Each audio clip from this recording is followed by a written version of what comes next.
Shalom, mi nombre es Gabriel Gallegos. Saludos a todos aquellos seguidores de Active Ministries, en especial a nuestra comunidad latina.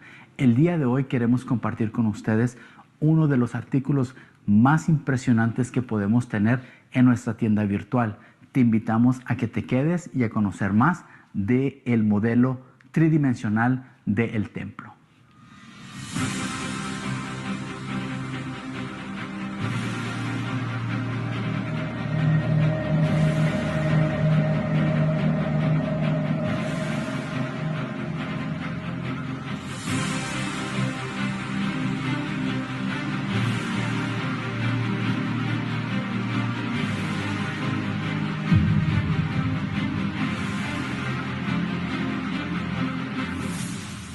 Les presento el nuevo modelo del templo. Una de las cosas adicionales que se han agregado en esta impresión es esta base donde está de una manera inclinada de 45 grados. ¿Para qué? Para que pueda enseñarse mejor a nuestra audiencia. O si usted, al igual que a mí, le gusta ponerlo de la manera tradicional y ponerlo en una superficie plana, pues también puedo hacerlo. De esta manera usted lo puede poner en su oficina o en su lugar de estudio o en su lugar de reunión. ¿Para qué? Para que la gente pueda admirar la gran maravilla de lo que se ha podido llegar a hacer. Ahora les voy a invitar a que me sigan acompañando para mirar las siguientes adiciones que se le han agregado a este nuevo modelo.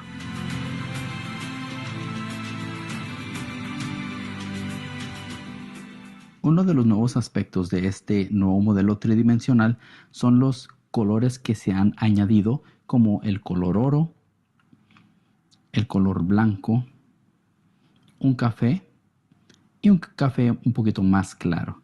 Podemos mirar el color blanco en los 15 escalones que están en el atrio de las mujeres, como también en las 4 lámparas. Podemos mirar el color blanco en el misbeaj, en el altar, como también en los 2 escalones que están entre el ulam y el altar. Podemos encontrar este color blanco también en estos pequeños mikvaot o también baños de inmersión que se han añadido. También podemos apreciar en el misbeaj, el altar, se agregaron a color las 3 fogatas y en el centro podemos encontrar de color café más claro las cenizas del altar. Otro de los buenos beneficios de este modelo es de que los edificios adicionales, el techo puede ser removido.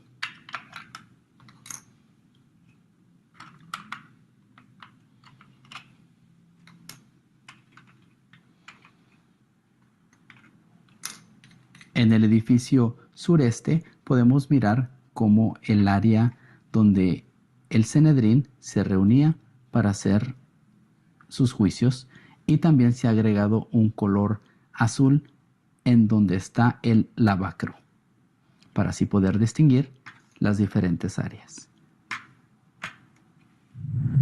Les agradecemos mucho a cada uno de ustedes, especialmente a la comunidad latina, por estarnos acompañando. Pueden ir a Jerusalem Temple Studies y buscar la opción tienda o store en inglés y luego buscar modelos del templo y ahí podrán obtener el suyo. Bendiciones y gracias por su apoyo.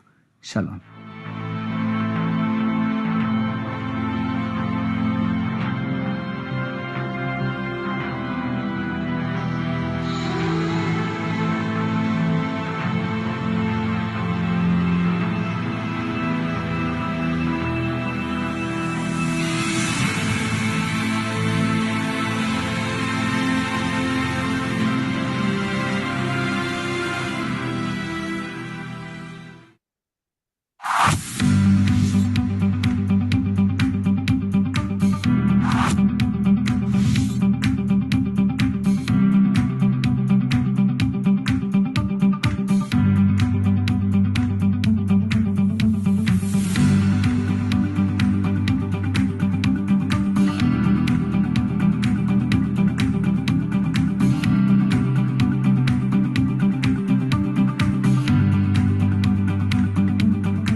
Shalom, mi nombre es Gabriel Gallegos. Saludos a todos aquellos seguidores de Hacktivac Ministries, en especial a nuestra comunidad latina.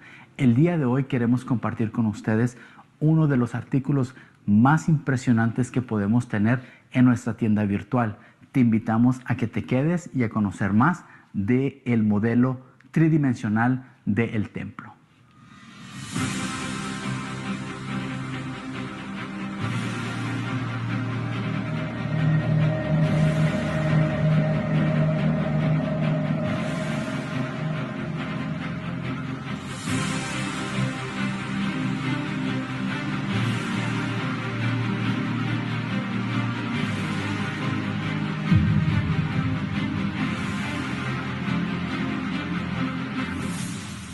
Les presento el nuevo modelo del templo. Una de las cosas adicionales que se han agregado en esta impresión es esta base donde está de una manera inclinada, 45 grados. ¿Para qué? Para que pueda enseñarse mejor a nuestra audiencia. O si usted, al igual que a mí, le gusta ponerlo de la manera tradicional y ponerlo en una superficie plana, pues también puedo hacerlo. De esta manera usted lo puede poner en su oficina o en su lugar de estudio o en su lugar de reunión. ¿Para qué? Para que la gente pueda admirar la gran maravilla de lo que se ha podido llegar a hacer. Ahora les voy a invitar a que me sigan acompañando para mirar las siguientes adiciones que se le han agregado a este nuevo modelo.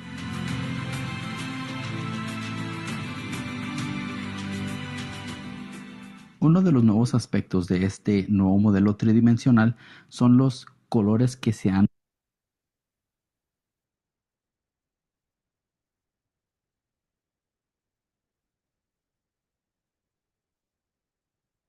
Shalom, everyone.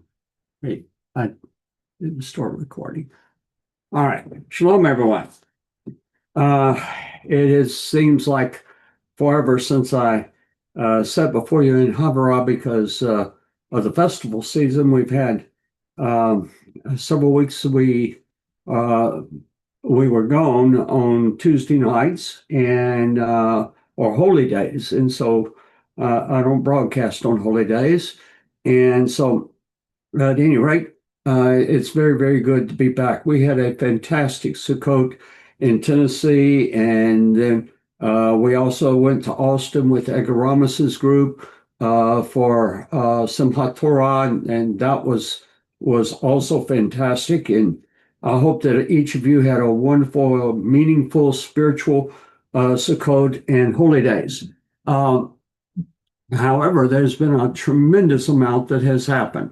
Before we get to that, I have a few prayer requests that I want to mention to you. First, Trudy Morton has had a couple of small heart attacks, and so they're doing some procedures on her, but please be praying for her. Justin Hotz and his family, his entire family, as well as Justin himself. Please be praying. They need some massive healings. We've got Grayson Jeffords. Now, Grayson, we were able to see him when we were in Tennessee, and the cancer is not showing up, okay, but he has a tremendous amount of pain that's caused from the surgeries from the scar tissue that is affecting the nerves. And please be praying for him on that.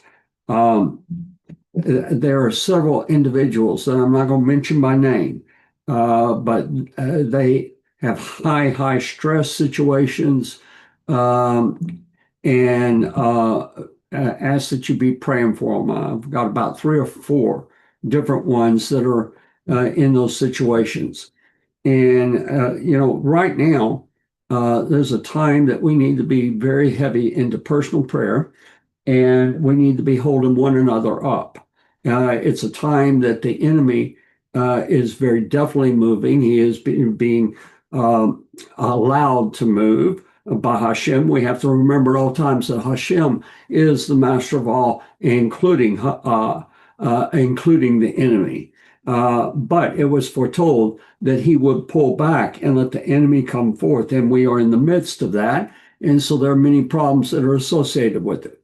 And so we're going to talk tonight about what has happened. Of course, there have been major events that have occurred. The release of the hostages, a possible ceasefire, a ceasefire that is in motion, but there's some hiccups. There's some big hiccups. And hopefully I can show you a map. I forgot to add the map. I got it a little while ago, but we'll see if we can get it worked in and be able to share it with you. Okay, and the second thing is that once again, the controversy over the red heifer has really, in the last couple of days, just kind of exploded again. And so I felt that it was appropriate to address some of the questions that people might have and set the record straight. And so I'm going to move right into this because I'm afraid that we've got more material than what we've got time to allow for. Okay, so let me bring up my first presentation. I have two presentations tonight. And all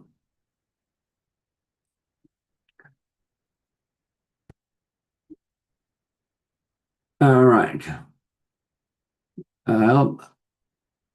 It seems I brought up the wrong thing. Let me stop sharing. And we're going to try it again.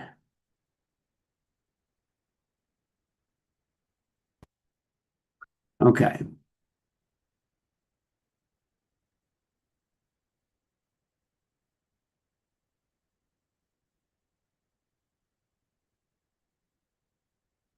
And I'm not sure why it keeps taking me back to the same one.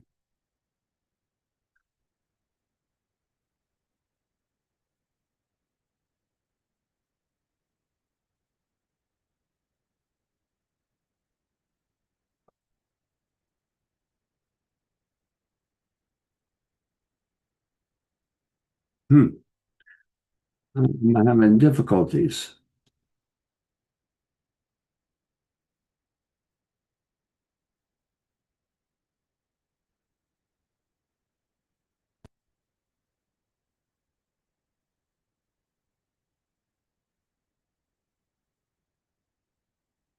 All right.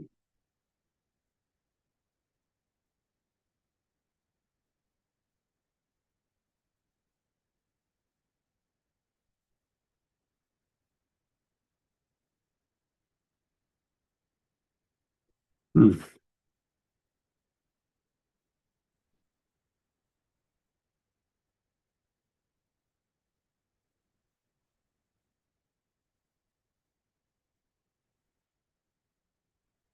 All right, we're going to try it again.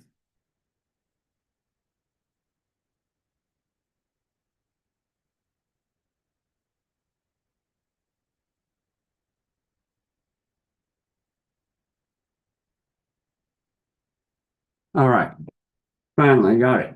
Okay. All right, red cows and ceasefires. Okay. Now, this is out of Bereshit chapter 6. This is from the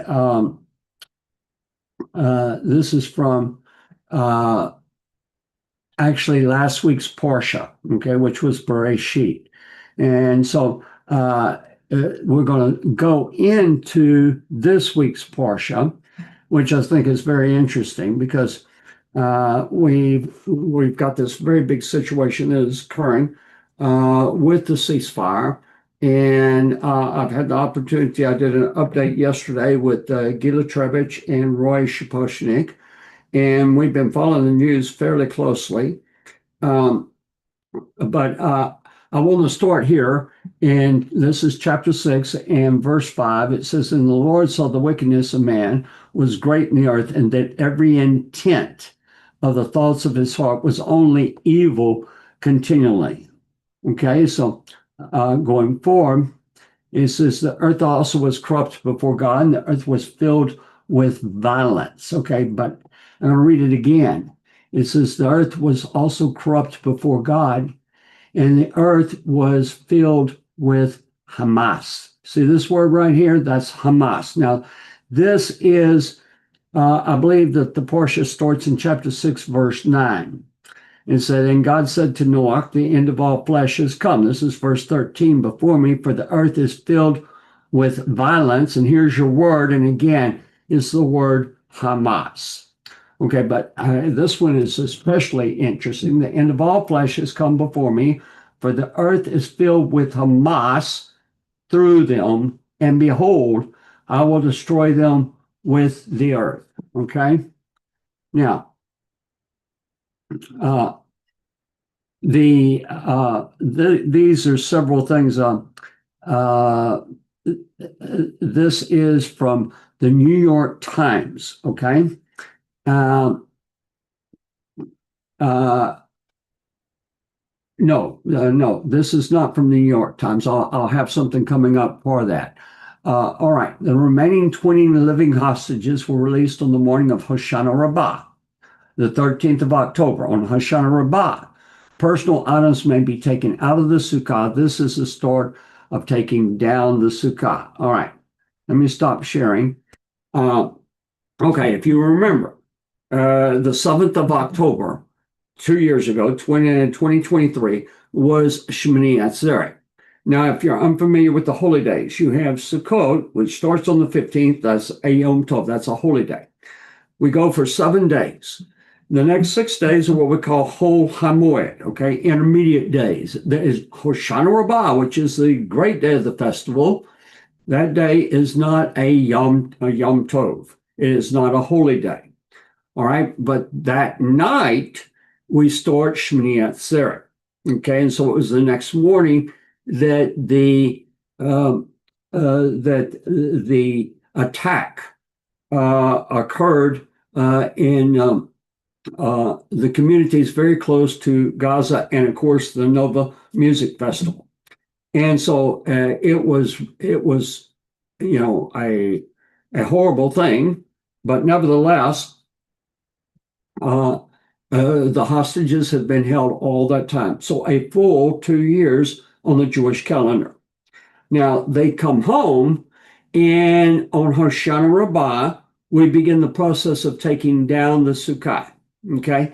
And so everybody was ecstatic in Israel as this occurred, as the hostages were released, and it made a tremendous Shemini Atzeret and Simchat Torah as the felons were rejoined and so forth. Now, in the meantime, we have in Gaza, where Hamas is claiming victory, they're dancing in the streets, all these things.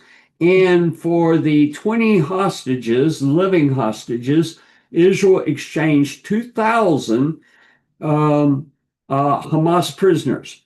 Many of them were directly involved in the murders of the massacre 2 years before. And so now, on Hoshana Rabbah, as it's the last day of the festival, we start the process of taking down the Sukkah. And so you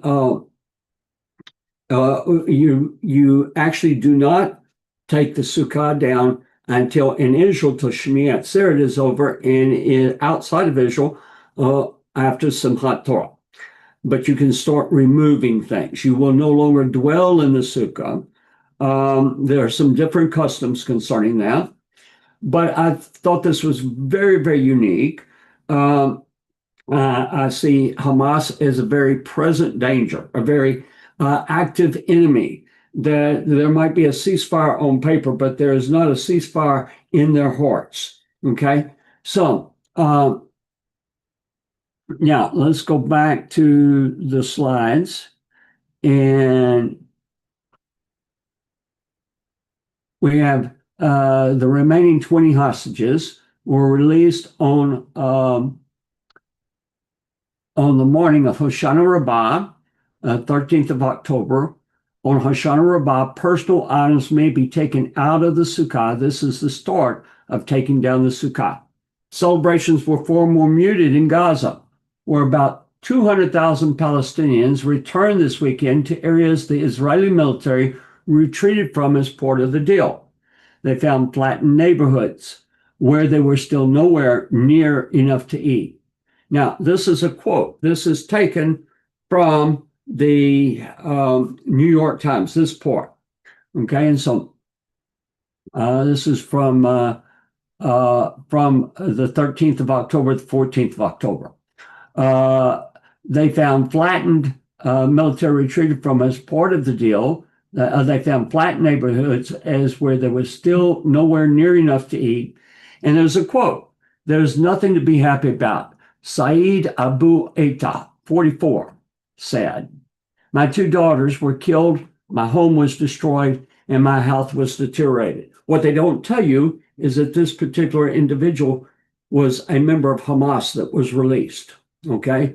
And so there is a picture that is being painted, and I'm going to go back here. We're going to see a lot of this. There's a picture that is being painted of these poor Palestinian victims, okay? And it's anything but that, okay? It's anything. The victim here are the Israeli people, and the Israeli army has conducted itself admirably in every instance, far more than any army in the entire history of the world, not to mention the present world, okay? So I'm going to go to the next slide, and we're going to see that this continues on the propaganda. Now, I found this very, very interesting. This is the prayer that you say when you actually have removed the sukkah, okay? In other words, the sukkah is down. It is Shmini Atzeret, it has concluded. It says, now it's a Yehi Ratzon prayer. And I want to read this also from my Siddur. I got this off the internet. All right, farewell to the Sukkah. Some explanations of the usual blessing is in order. The Talmud teaches that when the Messiah comes, the righteous will come to Jerusalem, and the Leviathan, or the Leviathan, and the Leviathan is, number one, is going to be a picture of the false Messiah and his kingdom. Now, I'm not saying that Hamas is part of the false Messiah and his kingdom, but like we have Amalek is used for all enemies of Israel, but it refers to a specific enemy, okay?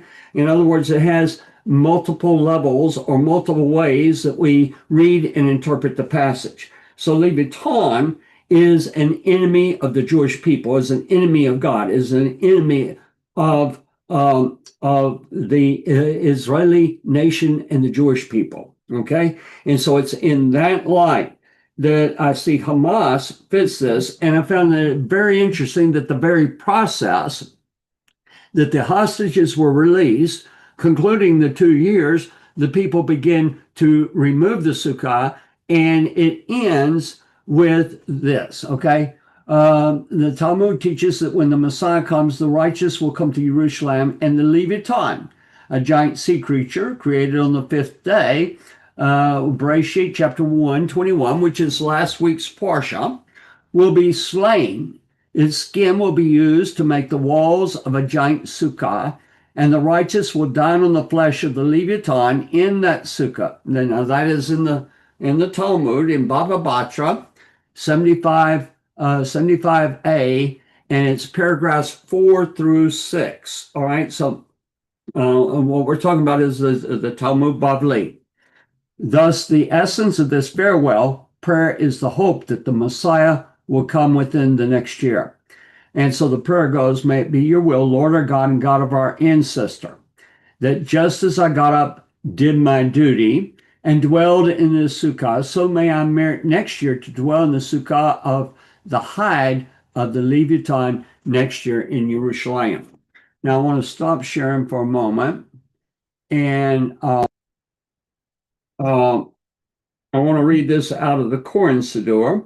May it be your will, Lord our God and God of our fathers, that as I have fulfilled your commandment and said in the Sukkah, so next year may I have the privilege of sitting in the Sukkah made of the skin of the Leviathan. Now it goes forward.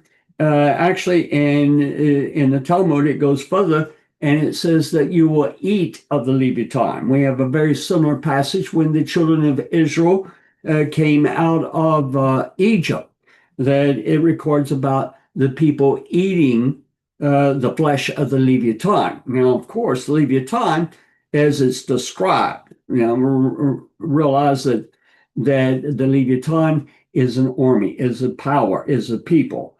The biblical descriptions of it are going to be that it's a serpent, a seven-headed serpent that dwells in the sea. And of course, a serpent is not going to be a clean animal. It is not a kosher animal.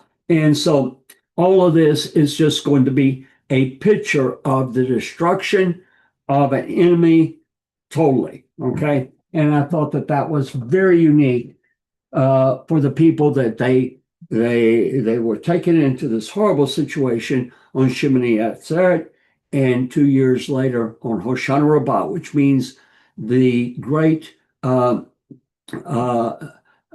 salvation, just a tremendous thing. Okay, all right.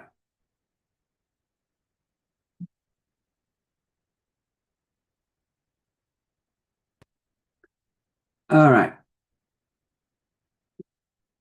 Now, I want to go into, since the ceasefire, there's been a lot of talk about the ceasefire. And first, let me mention that there are phases, okay? Where we are right now is what is called phase one. And phase one is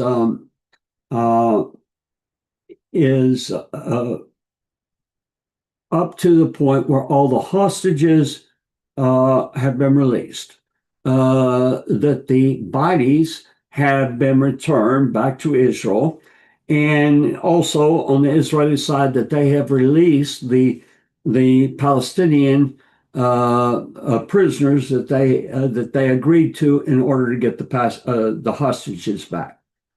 Since that point, what you might know is that almost immediately after the ceasefire went into effect, that there was a rocket attack out of Gaza on southern Israel, and it basically wasn't covered in the news. It was shut down.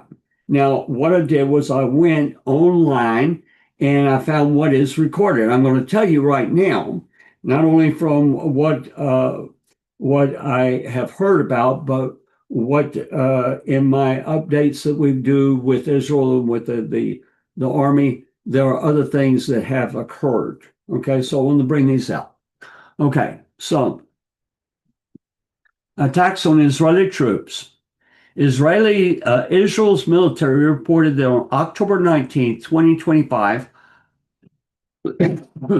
Hamas operatives attacked its forces in the Rafah area of southern Gaza, killing 2 soldiers. Now, before that, the day before, there were several wounded soldiers. There was an IUD that was exploded, causing some wounds, and then there were 2 soldiers that were also wounded besides that.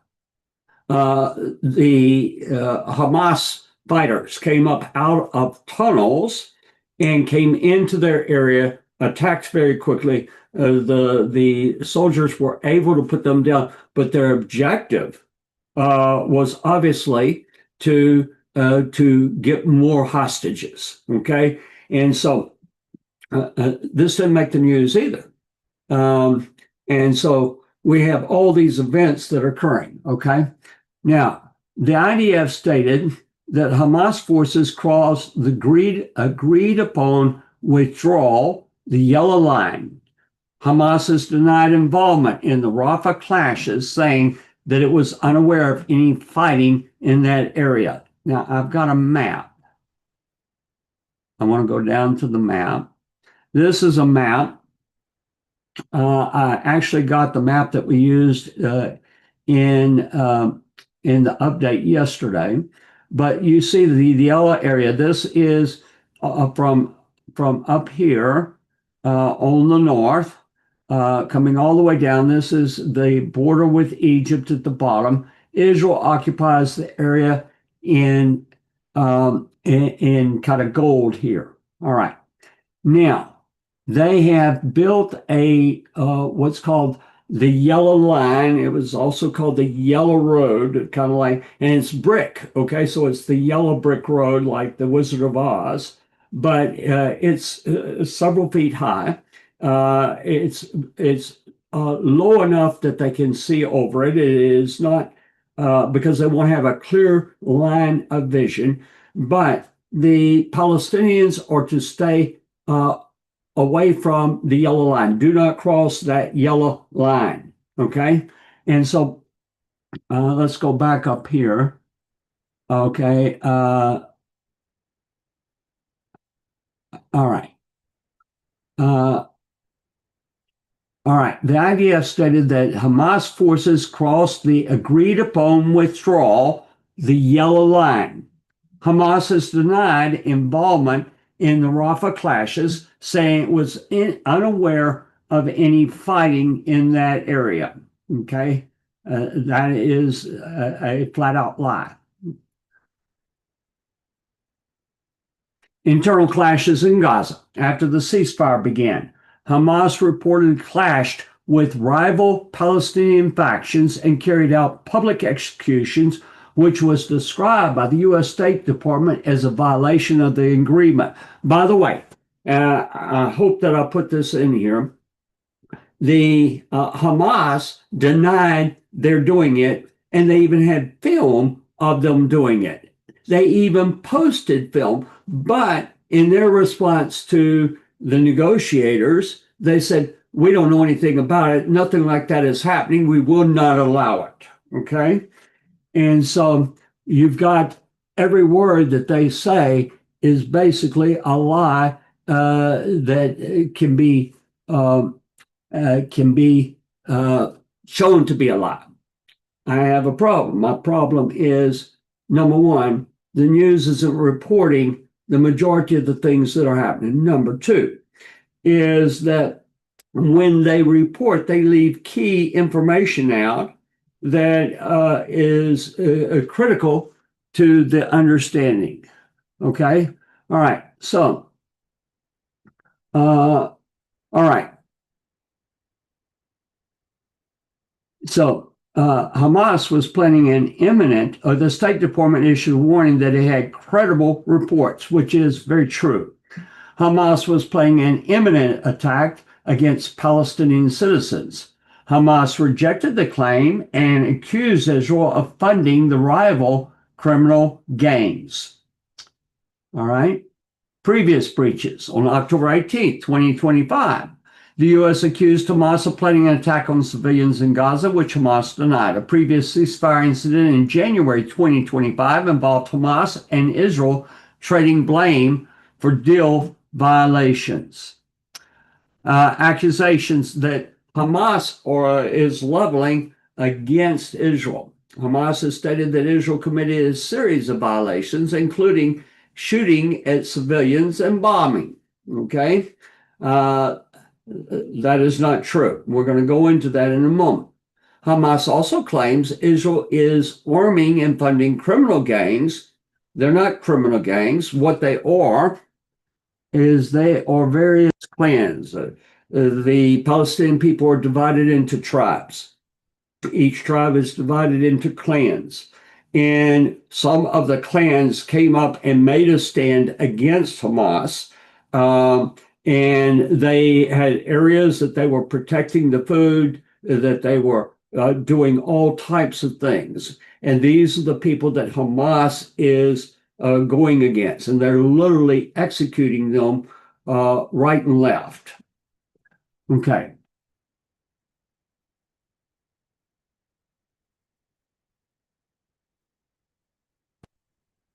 All right. So these are not criminal gangs, they are legitimate segments of the Palestinian people. Okay, they're attacking Palestinian civilians, a claim Israel denies. Hamas accused Israel of not following through on its commitments to the ceasefire, including keeping the Rafah border crossing closed. Okay, so let me give you the word on that. Okay, the Rafah border is the border between Gaza and Israel. Israel is keeping it closed until all the hostages have been released, which is all the bodies of the hostages have been returned. Now, I'm going to go ahead and talk about it. I'm not sure if I have it in the slides coming up or not, but I believe there's 23 bodies. So far, about 10 of these have been released. As we were doing a program yesterday, at that time, as we were in the process of the program, one body was being brought to the Israeli areas. Now, probably one body today or one body tomorrow will be released again. There is a reason that Hamas is doing it in this way. Now, Hamas is claiming they can't find the bodies. They say they're buried under all this rubble. That it might be possible for a few, but Israel, the intel Israel has is that they know exactly. In fact, they have in hand 10 corpses, okay, 10 bodies. They are choosing to do this very slowly because once they get the bodies delivered, then it automatically goes into phase two. And in phase two, Hamas has to disarm. And they have already made statements that they are not going to disarm.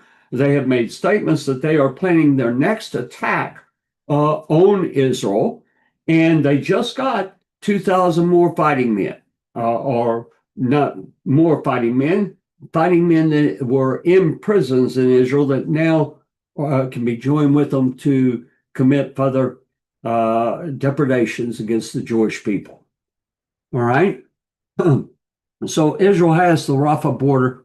Rafah border crossing is closed until that occurs. All right. Let's go back to the slides.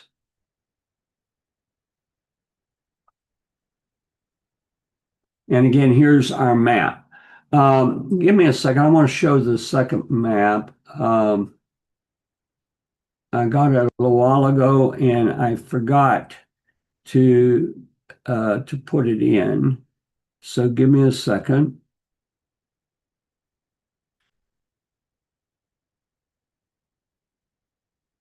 This is a better map.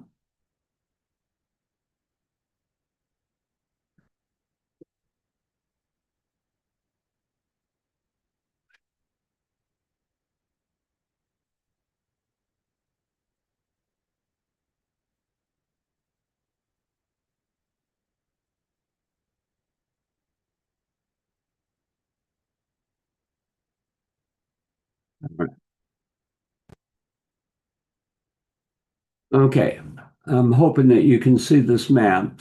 It says, is Israel's withdrawal from the yellow line. Okay, and so 58%, I believe right now they're like at 52%.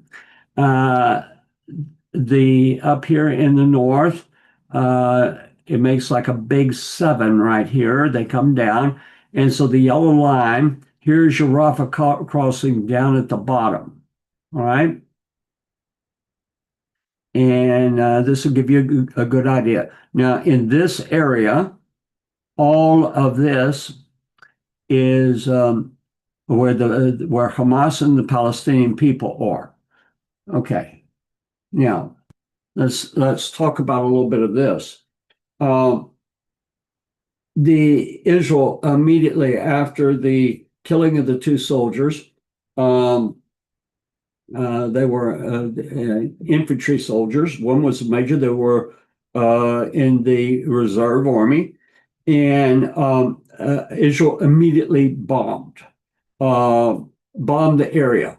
Okay, when I say the area, they bombed all over Gaza Strip. Uh, the gloves are off right now, in the sense of they in the past they have restricted bombing because they did not want to bomb an area where the hostages were located, and they didn't know exactly where they were. They knew they're going to be in these areas, and that was off limits for Israeli strikes. That was the area that Hamas would stockpile its ammunition. It would stockpile, it would have fighters there that they could move around from one place to another. But that's changed now because the hostages are out. Hamas, on the other hand, I mean, it appears that they are doing everything they can, even though it might not be covered by the news. And even though the negotiators might say, please don't do that, they are trying to get more hostages to keep this thing going. One thing that we know is Hamas does not want peace. Hamas does not want peace. They are committed to death, and they are committed to the total destruction of the Jewish people. All right, we're going to go back here. And let's go past the map. All right. As of late October 2025, the Israeli Defense Forces control significant portions of the Gaza Strip, particularly along its borders and in strategic corridors. Despite an ongoing ceasefire agreement, the exact and real-time areas. Now, wait a second. The way this reads, that despite an ongoing ceasefire agreement, they have withdrawn to where phase one is. The exact and real-time areas of IDF presence are dynamic and complex, but recent reporting indicates the following key points. The yellow line, a new demarcation after a recent ceasefire agreement in early October 2025, a withdrawal line referred to as the yellow line was established to separate IDF occupied areas from civil zones. Construction and patrols in mid to late October 2025, reports indicated that the IDF began constructing a physical barrier along this line. That's what the yellow brick road, using concrete blocks and signs to improve tactical clarity. Now, the signs are very important because Hamas is going to claim Israel's shooting the Palestinian citizens. And we'll talk about that as we get to it.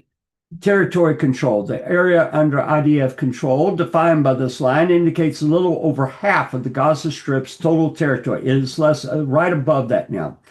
This area mostly covers non-urban areas.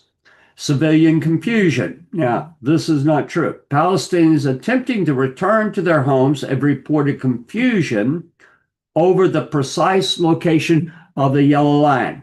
It is a wall. It has signs upon it. Not only that, Israel dropped leaflets describing the signs, describing the lines, describing the rule. You may not go beyond this line, and have been met with gunfire, leading to casualties. Okay, what has been met with gunfire is Hamas terrorists coming out and assassinating Jewish soldiers, shooting Jewish soldiers, blowing up vessels, trying to take hostages. It is not what is implied. And I took this off the internet, okay? You can go and do your own search. Have been met with gunfire leading to casualties. The strategic corridors and the buffer zone. Buffer zone expansion in April 2025. Reports indicated that the IDF expanded the buffer zone along the Gaza-Israel border. In some places, pushing 3 kilometers, 1.8 miles into Gaza. The buffer zone is explicitly off limits to Palestinians. Now, that's been since April 2025. Right now, Hamas is saying, well, the people are confused. The people don't know where this area is. And so the people are going in there and the Israelis are just slaughtering them. Okay. It's a lie. And it is designed in order to make Hamas, make the Palestinians the victim when it is anything but that. Okay. So we have the Netzarim corridor. For much of the war, the IDF controlled the Netzarim corridor, which divides the northern part of the strip, including Gaza City from the past. Okay, I'm going to go back to my map. I'll show you where the Netzarim corridor is. Okay, so the Netzarim corridor is going to be right across through here. All right, and so it divides the north from the south. Actually, it might be right here. All right, so let me stop sharing. We're going to go back to our slides. We have what's called the Morag corridor. Prime Minister Benjamin Netanyahu announced the second dividing line, the Morag corridor, which cuts off Rafah from the rest of the southern Gaza Strip. And so, let me see, I need to share that. Okay, so the Morag corridor, Prime Minister Benjamin Netanyahu announced the second dividing line, the Morag corridor, which cuts off Rafah from the rest and of the southern Gaza Strip. Okay, so let me stop sharing. I'm going to bring the map back up.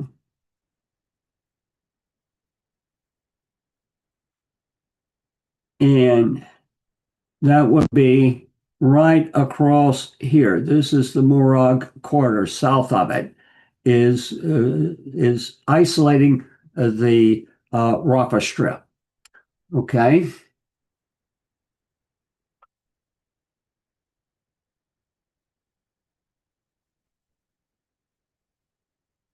All right. Key occupied and conflict zones. Northern Gaza, the IDF has conducted major operations in and around Gaza City, particularly in neighborhoods like Sheikh Radwan, Al Ramal, and the Shati camp. In southern Gaza, the IDF maintains a strong presence in the Rafah and Khan Yunis governance, controlling the majority of their territory. Important considerations. Ceasefire volatility. I probably said that wrong. Sherm did. While ceasefire is in effect, tensions remain extremely high and deadly skirmishes have threatened the agreement. Maps are illustrated. The IDF has stated that maps showing their deployment are illustrative and do not reflect the exact real-time positions of their troops on the ground. Earlier Tuesday, now, this came out in the New York Times. New York Times is an instrument that is used by the left. It is not the worst, not the most liberal, but it is liberal and it is left and it is very much against the conservative, very much against everything that is happening. They give favorable representations to the various demonstrations. They will criticize anything that Trump does, and they are typically very critical of Israel.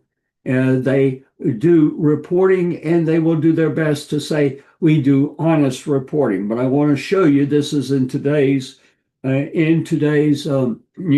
and the little part that they didn't say. Okay, so I take it so that I can watch exactly what they're doing. And let me find my cursor. All right.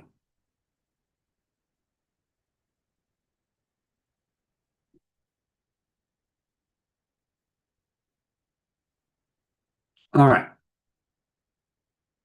So earlier Tuesday, shortly after Mr. Vance, Vice President, landed in Israel, President Trump said that if Hamas were to violate the agreement, a number of unnamed U.S. allies in the Middle East would welcome the opportunity to respond to the militant group with heavy force. There is still hope that Hamas will do what is right, Mr. Trump wrote on social media. Now, the general attitude in Israel is that they believe that Trump will be true to his word. That, if Hamas does not comply with the agreement, then if they refuse to disarm, if they continue to attack, if they continue to assassinate those that in any way confronted Hamas of the Palestinians, then all of these are deal breakers. And so myself, along with them, I'm waiting to see. I want to see if these things are going to be addressed. All right. So there's still hope that Hamas will do what is right, Mr. Trump wrote on social media. Now, there is an opinion. This came out in the program that we had yesterday, that they believe that Trump very wisely set it up, knowing that Hamas would fail to follow through and to keep the agreement, so that the world could see that the villain here is not Israel, but the villain is indeed, in fact, Hamas. All right? But we'll see. We'll see. Analysts said that Mr. Vance's trip to Israel, which is expected to last until Thursday, was intended to send a warning to both Israel and Hamas not to undermine the truce. On Sunday, Palestinian militants fired on Israeli soldiers in the southern city of Rafah, killing 2. In response, Israel launched a wave of strikes that killed 45 Palestinians, according to Gaza health officials. Oh, wait. Gaza health officials, that's not United Nations, this is Palestinian. And what we're talking about, who are the officials that we have that at the present are controlling Gaza in the Palestinian sector? Oh, it's Hamas. So in other words, that this statement that 45 Palestinians were killed is actually coming from Hamas, which I have no idea how many were killed. I think that a message needs to be conveyed that we're not just going to sit back and let them roll over us. The violence was short-lived, but analysts have warned that the truce is likely to be tested again. Israeli forces have also attacked Palestinians who they said crossed a demarcation line where Israeli forces were withdrawn to inside Gaza. Now, that's true. That is the terrorists that came across. The Israeli military said some were militants, but on Saturday, Gaza official, that's Hamas. Hamas said a number of civilians, including several children, have been killed. My question is, why doesn't the New York Times in there, when they say Gaza officials, indicate that this is coming from Hamas? Okay, there is a campaign in order to turn the public. We've seen it happen before. We've seen it in detail. We've seen massive demonstrations from the river to the sea, and we have found that hey, these were paid demonstrators. They were paid to demonstrate, to come and to stage these things. There is a campaign that is day in, day out on every level. It is a propaganda campaign to turn not only the left, but to affect the conservatives. That they say, well, I don't know about Israel. I hear this and I hear that. And I got a call, and I'm going to talk with an individual tomorrow about it. I got a call about all of this that is occurring, that, Israel is to blame. Israel's to do this, and it's not the case. And I'm excited about the hostages coming back. I am thrilled with all of that. But I believe that this ceasefire is a fabrication, and I hope it comes to be. I hope it comes to be a real ceasefire. And I hope that the Middle East changes. I hope that the Arab states that surround Israel, Saudi Arabia, the United Arab Emirates, Jordan, Syria, Egypt, that all of these can see, they already know it, but they can see Hamas has crossed the line, and Hamas has to be destroyed. There will be no peace until Hamas is destroyed. All right. Let me see. I think I might have a slide or two more, and we'll go to break in a few minutes.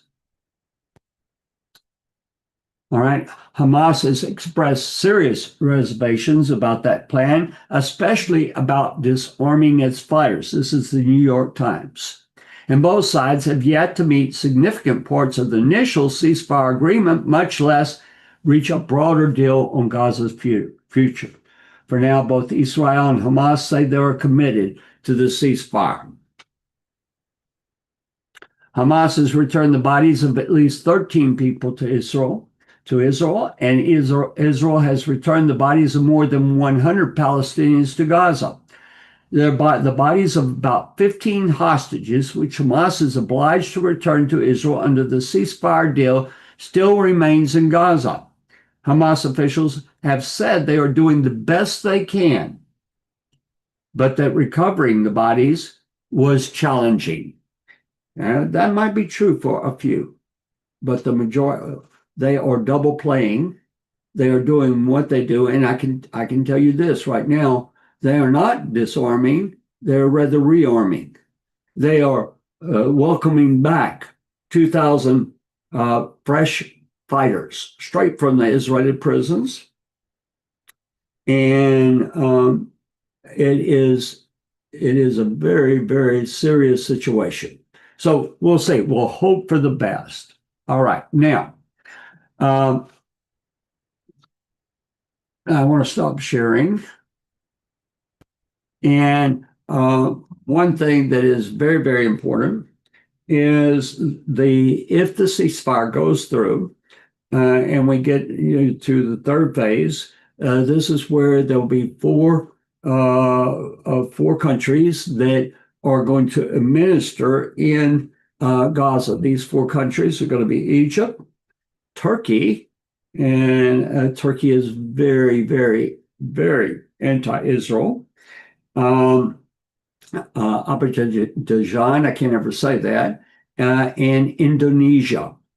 Now, I understand that Indonesia is a Muslim country. However, it is very, very much open behind the scenes to Israelis, okay? Their public thing, being Muslim, is they hold Israel at a distance. One of the things that is certain is that the Middle East is in the process of politically the map changing. A couple of other factors here is that the United States has entered into a military agreement with Qatar. I'm not sure why, but they have entered into, or they are in the process of negotiating a military treaty with Saudi Arabia, guarantee that they would come, basically giving them the same rights as our NATO allies in regards to the American military. And so we have that Turkey is moving into or trying to move into northern Syria. Now, northern Syria is quite a distance from the border with Israel. That is going to be in southern Syria. The ones that the Turks are basically fighting are the Kurds that live up there. And so we have a very, very changing Middle East. Iran is back with their nuclear program. They have been rearmed. They have a new air defense system. It's supposed to be one of the very best in the world. And I think that they are itching to try it out against the Israelis. We're going to have events that are coming. I personally felt that there was a very good chance that the birth pains would start in this festival season that we just ended. It didn't. One of two things: either it's not going to start in the festival season, or we're going to have a very tough year, and there are going to be a lot of things that happen. And my advice is you need to draw close to God. You need to get your prayer life in order, okay? And you need to draw close to God, and that God leads you and guides you as you go. We're going to go to break now. And so we'll be back in just a few minutes. I got to find where my stuff is. Okay. All right.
Shalom, mi nombre es Gabriel Gallegos. Saludos a todos aquellos seguidores de Active Ministries, en especial a nuestra comunidad latina. El día de hoy queremos compartir con ustedes uno de los artículos más impresionantes que podemos tener en nuestra tienda virtual. Te invitamos a que te quedes y a conocer más del modelo tridimensional del templo.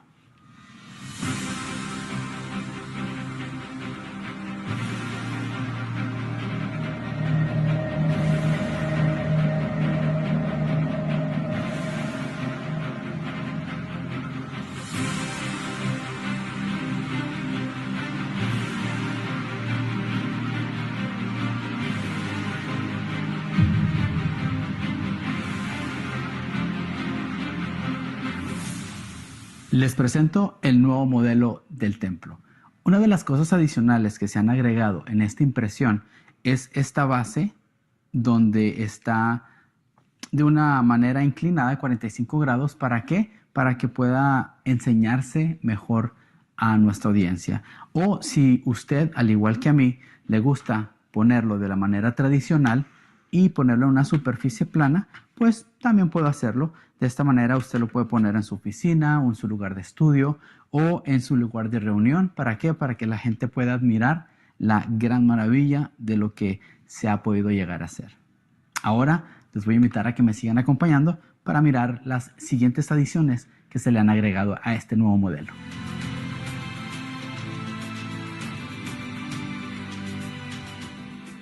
Uno de los nuevos aspectos de este nuevo modelo tridimensional son los colores que se han añadido, como el color oro, el color blanco, un café y un café un poquito más claro. Podemos mirar el color blanco en los 15 escalones que están en el atrio de las mujeres, como también en las 4 lámparas. Podemos mirar el color blanco en el misbeach, en el altar, como también en los 2 escalones que están entre el ulam y el altar. Podemos encontrar este color blanco también en estos pequeños mikvaot o también baños de inmersión que se han añadido.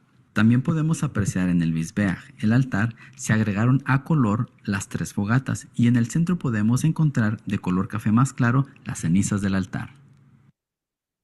Otro de los buenos beneficios de este modelo es de que los edificios adicionales, el techo puede ser removido.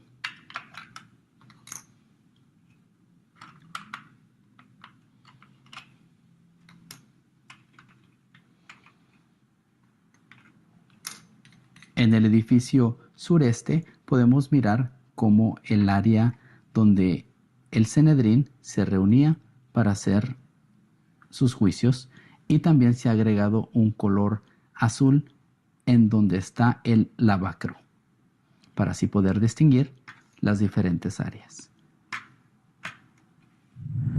Les agradecemos mucho a cada uno de ustedes, especialmente a la comunidad latina, por estarnos acompañando. Pueden ir a Jerusalem Temple Studies y buscar la opción tienda o store en inglés y luego buscar modelos del templo y ahí podrán obtener el suyo. Bendiciones y gracias por su apoyo.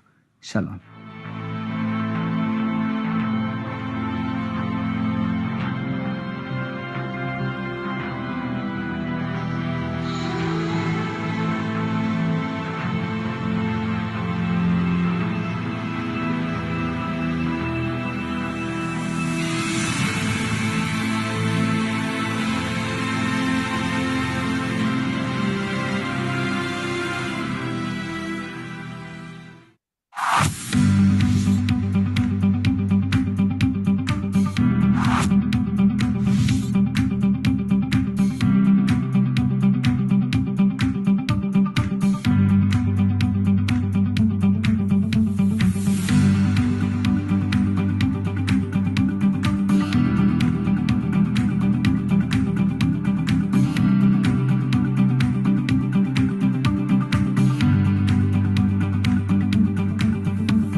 Mi nombre es Gabriel Gallegos. Saludos a todos aquellos seguidores de Hacktivac Ministries, en especial a nuestra comunidad latina. El día de hoy queremos compartir con ustedes uno de los artículos más impresionantes que podemos tener en nuestra tienda virtual. Te invitamos a que te quedes y a conocer más del modelo tridimensional del templo.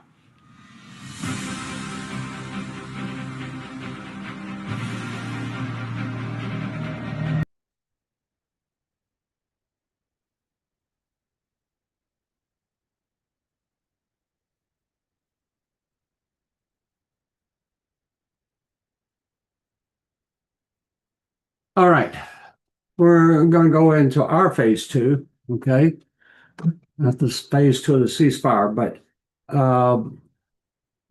I got a call yesterday morning from Rico Cortez. And a video had come out from Adam Eliyahu Berkowitz on Israel 365. It was about a 10-minute video. And it was where he was stating that he had been fed some misinformation by the Temple Institute. He was very upset. And I talked with Rico a little bit, and I got a call a little bit later from Edgar Ramos, and Edgar is in Mexico. And so he gave me a call, same thing, exactly. And so he called me back a second time about it. I got a call from Gabriel Gallegos, and he said, people are confused. They're not knowing, what is happening and so forth. And so I got a call from Victor Schultz later. And I told him I was going to call Eliyahu. He's been a friend of mine since 2018. And we have talked, we've met in Israel. Initially, we've met a few times that I've been over there since then. And we have talked on the phone numbers of times. And so anyway, it was getting fairly late at night, and Victor and Debbie and I were going over some various issues on things, and so I had told him that I was going to call Eliyahu, and he noticed that he was online, and so when we finished our call with Victor, I went and called Eliyahu. And at first, he didn't answer. It was, I don't know, 11 o'clock at night here. And so it was about 7 in the morning there. And at first, he didn't answer. And I was in the process of writing him a text. And he called me. And so we talked for about an hour.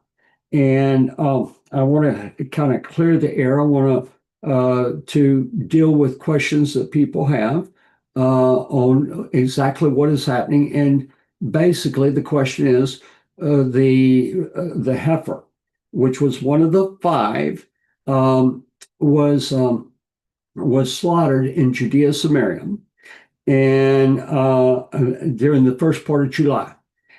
The initial account was that the heifer was disqualified, and she was disqualified, by the way, from a dog biting her, and that disqualified her.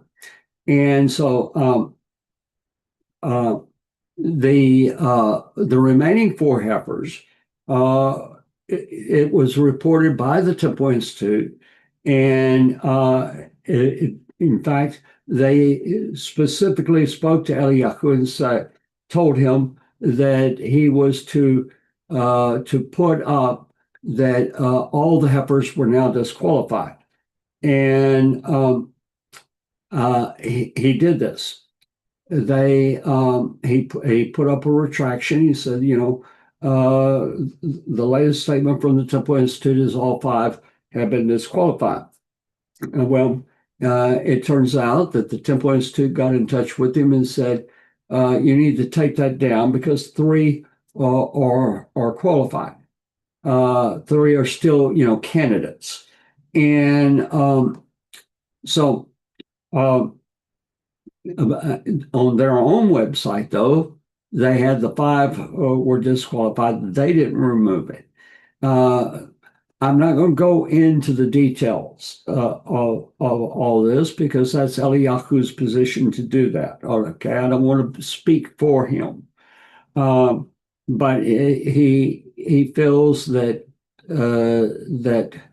he was not given correct information, and he did stress that he has no problem with the rabbis that are with the Temple Institute. They are still friends, and he still deals with them. He's not going to report on the Red Heifer anymore from this point. Now, one of my concerns was number one, I want to make sure that he was going to continue to give us updates on what is happening in Israel towards the rebuilding of the temple. And very definitely he's going to do that. The work that he has done has been a magnanimous work. It has continually, people will see the videos that he puts out, read the articles that he puts out, and it has been one of the building factors in taking an unaware people into a realm of this is really happening. Very, very important, very significant. I want to go through whether this is the heifer was valid. There was a claim that was supposedly put out by the Kohen that slaughtered the heifer, that she was not disqualified, okay, and that the ceremony was real, it was true, and it fit the biblical commandments and the halakha that's associated with the slaying of the red heifer. Another issue was the handling of the ashes. And so I think that this is a very, very important thing that we're going to be covering. I'm using an older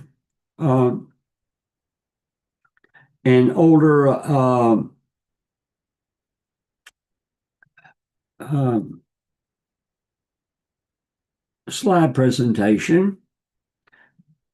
When I say older, it's only about a month old, maybe a little bit more than that, but it's going to have the details that we need.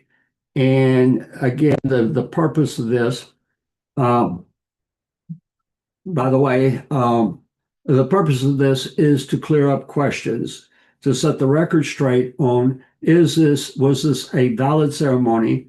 Number one. Number two, can it be conducted in Judea-Samaria and still be valid? Number three is, was the heifer a valid candidate? Next question is on who can perform the ceremony and the various aspects of the ceremony once the cow is slaughtered, and then following that, who is allowed to work with the ashes. Okay, and so before we go into the slides, I do want to say that we talked about doing some things jointly, Eliyahu and I, as well as with my group. Edgar Ramos is making a trip to do a video, a documentary on the work that's being done by various individuals and various groups, such as the weaving of the paroket, the making of the doors for the temple, the breads of the temple. There are many, many projects, many aspects, and he's got a list of various ones that he's already contacted, made arrangements to meet with them. And one thing that I want to make sure is that Eliyahu got to know Edgar and that they could meet up when he goes to Israel. Edgar bought his ticket today or yesterday, and uh, it's going to be a wonderful thing, and it's going to add to the momentum of the rebuilding of the temple. All right, so let me share my slides. And all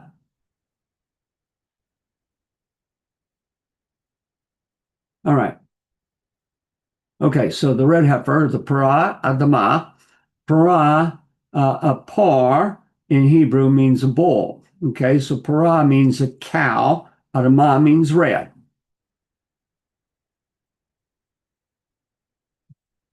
All right. This is from an article that came out from First Fruits of Zion, and these are pictures that they had. The cows are literally beautiful. Um, And I'm going to just go through this. Some of these slides we'll use, others we won't. It says, how hard can it be to get a red heifer, slaughter it, and burn it? Thanks to the stringencies detailed in Jewish law, very difficult. Let me amplify that. Thanks to the detail that were given in Bamidbar 19, it's very difficult. Now, one of the things that I'm going to stop here. The cows initially came from Texas, from a rancher named Byron Stinson. Okay, and so they were sold to Bonei Israel, an organization. I know some of the people in Bonei Israel, um, and one of the things that Byron Stinson is saying when a number of individuals came out as well as organizations and said this was not kosher. He said he basically said that all these things that they have added to the law, the who has the authority to set how something is done? I mean, we have a scripture. We have verses, for instance, that a yoke can never come upon the red heifer. And but who defines what does that mean? Well, biblically, out of the Torah, that is the responsibility of the Sanhedrin, which they did do. And we have the tractate, parah, okay, which means the cow, and it goes into detail. Now that was amplified. Some of this is commentary, but some of it is more of the halakha in the Talmud. Okay, so we have two editions of the Talmud. We have we have the Talmud Bavli and the Talmud Yerushalmi. Now, the Tractate Parah is not going to be in the Talmud.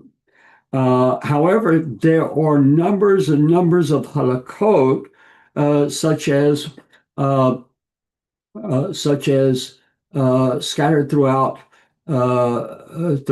other places about the bridge that was built to carry the parah adamah to go across the walls of the temple, which is lower, which is higher, and so forth, so that the Kohen can see. Oh, all these details are set by the Sanhedrin.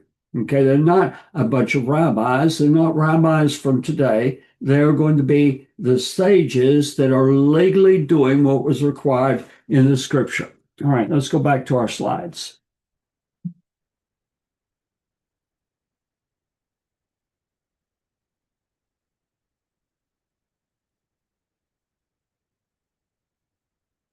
All right. All right. Thanks to the stringencies detailed in Jewish law, very difficult, without defect, is understood to mean the animal has never been ridden or carried a load, bears no blemishes, brands, or piercings, and does not even have two adjacent hairs of a different color. And it's not just the cow that's held to such a high standard. To carry out the ceremony, you need a Levitically pure priest who is cleansed by the ashes of the previous red heifer. The only way to bypass the purity requirement would be to raise a priest, raise a Kohen from infancy with the explicit goal of maintaining ritual purity, taking extreme precautions such as never entering a building containing a dead body, never visiting a cemetery, never entering a hospital where corpses might be present. Now, the ways to contract corpse impurity are detailed in the Mishnah and elaborated on in the Talmud. And here he says, well, that's apparently what they did. The Temple Institute announced that it is successfully located and brought on board eligible Kohanim. This has been going on for years. This is not something that's new. A remarkable confluence of elements needed to perform the ritual. On July 1st, in coordination with the Temple Institute, arranged for what was said to be a practice with a disqualified red heifer. Now, this is one of the areas that, number one, is causing confusion because is it going to be run by the Temple Institute or is it being run by Bnei Israel? Number two is that this Kohen, whoever he is, and even Eliyahu does not know who the Kohen is, made the claim, and it's reported that he made the claim that it was actually a red heifer ceremony with a qualified red heifer and that everything was carried out according to the halakha and all restrictions. Okay. Recently, a groundbreaking test run was taken using a disqualified heifer. The Temple Institute wrote on Facebook. The experience better prepares us for the ultimate performance of a ceremony with a kosher heifer. I agree with all that. The post went on to say that due to opposition to its efforts, they keep a tight lid on our efforts and generally do not advertise our successes. By Stinson's account, the procedure was not only a success, but also the first valid red heifer ritual in 2,000 years. What you see in the green, I totally disagree with. Okay, was not by any stretch of the imagination a valid red heifer ritual. It can qualify as a practice, but it is not a valid red heifer ritual. All right. I just think the world needs to know, Stinson wrote on Facebook, the ceremony went perfect with a perfect priest in a place outside of the camp. And in the opinion of those I respect, we used a perfect red heifer. Okay. Now, first off, that it doesn't matter who says, oh, that's a red heifer. It has to be from the rabbis that are qualified to the detail, that know the law back and forth. Okay, they know all the twists, the turns. Okay, I could not go and look at a red heifer and say this one's qualified and that one's not. All right. Now, this is a picture, and we're going to see some things. We have all these individuals standing around. You don't know who they are. And this is going to be, there's a very, very serious ceremony in the slaying of a red heifer. All right, that's an opinion shared by Adam King, the Jewish social media podcast personality, made the announcement on Timcast, a video podcast program with millions of viewers. It was a real offering. They did it all by the laws. Let me tell you something. Move the halakha to the side, okay? Just on what we have in biblical law, okay?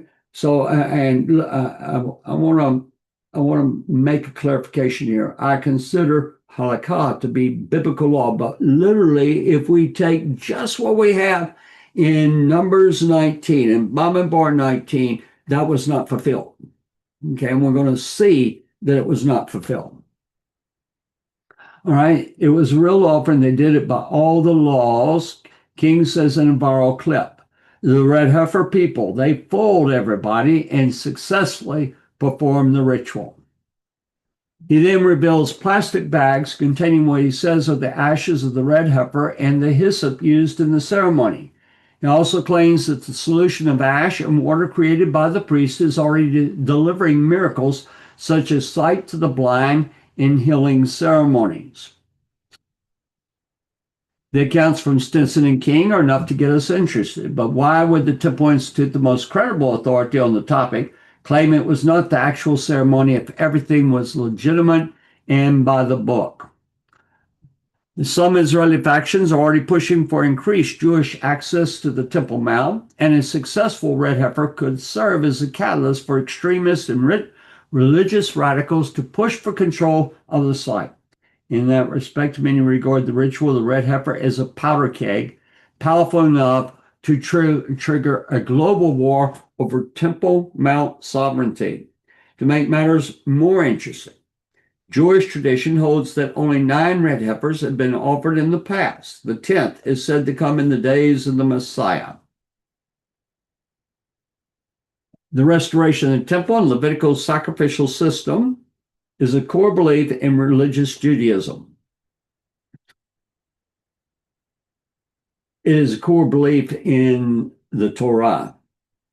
It's at the heart of eschatological expectation on the pages of every prayer service. The Temple Institute, standing by with sacred objects and priests directly descended from Aaron, is prepared to begin the restoration at a moment's notice. If the rumors are true and the actual ceremony was performed, then that moment might be soon. That seems unlikely. I agree with those 3 words. Those who conducted the ceremony maintained that the heifer was disqualified before being offered. I already mentioned that she was bitten by a dog, which disqualified her. The ceremony certainly does not appear to have met the high standard of Jewish law, which would prefer to see the ceremony conducted on the Mount of Olives. Moreover, even if the Temple Institute were to claim that the ceremony was valid, it may be politically astute for higher rabbinic authorities to declare the results invalid. I want to stick with basically that part. Give me a second. I'm going to grab a Tanakh.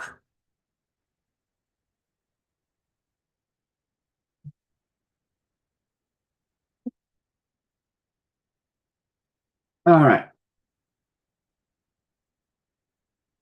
I'm going to go to Bamidbar 19. That's nice. I turn right to it. And I want to put this up here.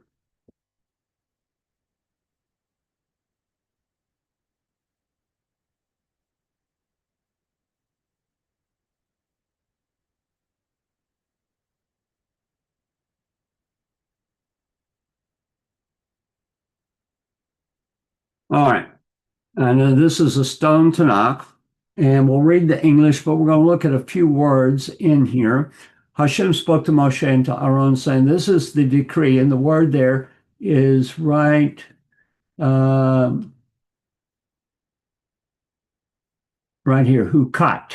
Okay, this is the hukat of the Torah, which, when you have a hukah, is the most intricate and complicated of the various commandments. We don't always know the total reason of why it's done or how it, for instance, ashes of a heifer would remove corpse impurity. Okay, but it is done because it is commanded. All right, so this is the Hukata, the Torah, which Hosea has commanded, saying, "Speak to the children of Israel, and they shall take to you a completely red cow." Okay, and the Sanhedrin interpreted that it had to be completely red. In other words, there cannot be 2 white hairs that are coming out of the cow, out of the same follicle.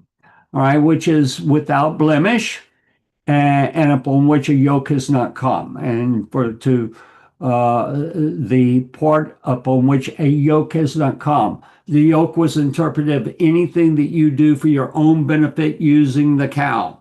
All right. In other words, if you go and you are leaning on the cow, then that is for your benefit. If you're tired, you're leaning on the cow, and you got your arm up and so forth. That's basically what we're talking about here. Okay, so there is a list of the things that you cannot do. You shall give it to Eleazar the Cohen, and he shall take it out to the outside of the camp. Now, based on this, you shall give it to Eleazar the Cohen. Now, Eleazar was not the high priest. He was the son of the high priest. And it is from that that the Sanhedrin ruled that the high priest can appoint the Cohen who will slaughter the red heifer. All right, so he shall take it outside the camp. And I mean, we just said that it was conducted outside the camp. All right, and someone shall slaughter it in his presence. All right. Now we have a thing of I want to know what is outside the camp. Okay, so we're going to stop for a moment. I'm going to get a tractate of the Mishnah. I've got another one that I'm going to show you already set up, but give me a second to grab it. And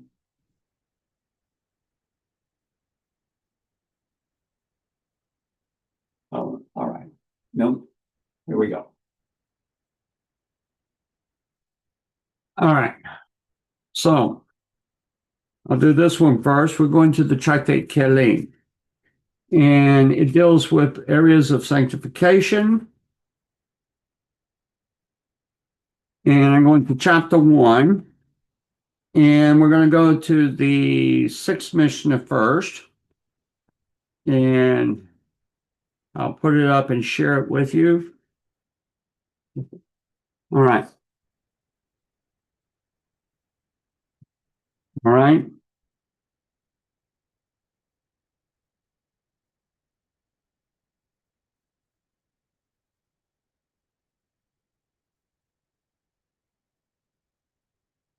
All right, so this is the Kahati Mishnah. It says that there are 10 sanctities. You see this word here? Kadoshot. Okay? Aser Kadoshot. Okay? That means 10 levels of Kedusha.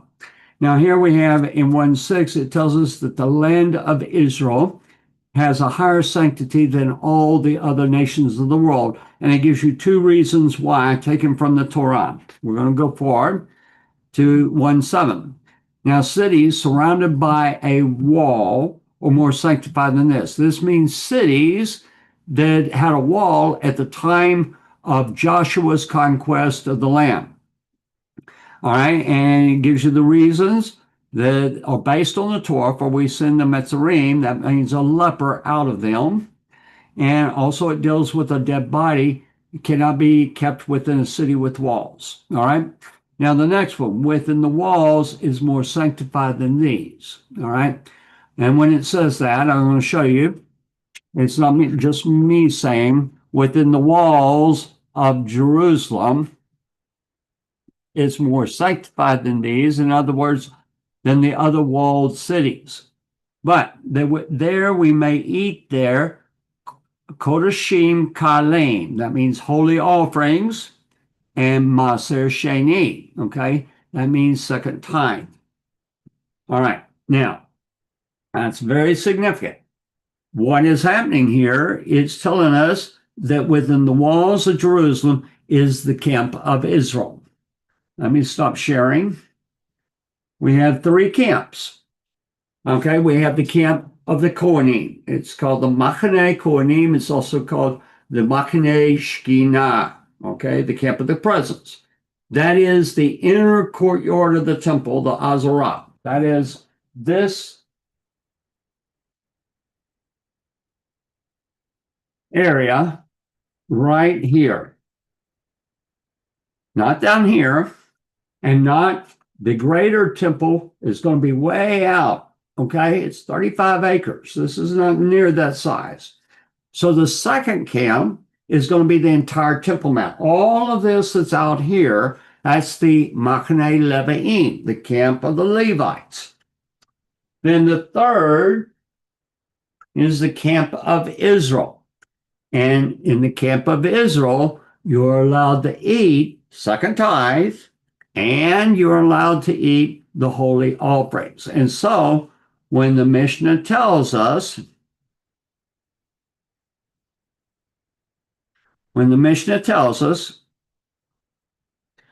that you within the walls of Jerusalem is more sanctified than these, for we may eat there kodashim kalim and maser sheni.